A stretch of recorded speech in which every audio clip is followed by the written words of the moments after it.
New YouTube short. Now this has been here for a while. I have tried buying this, but they won't sell it.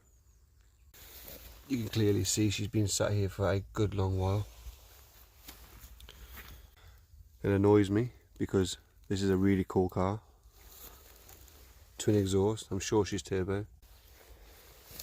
Twin turbo, yeah. Last time I came the door was open.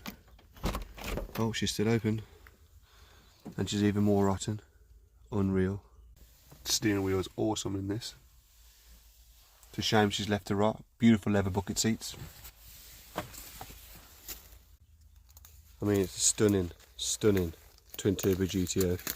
Just sat, not even doing a goddamn thing. Cool locking nuts. I hope you enjoy this one, guys.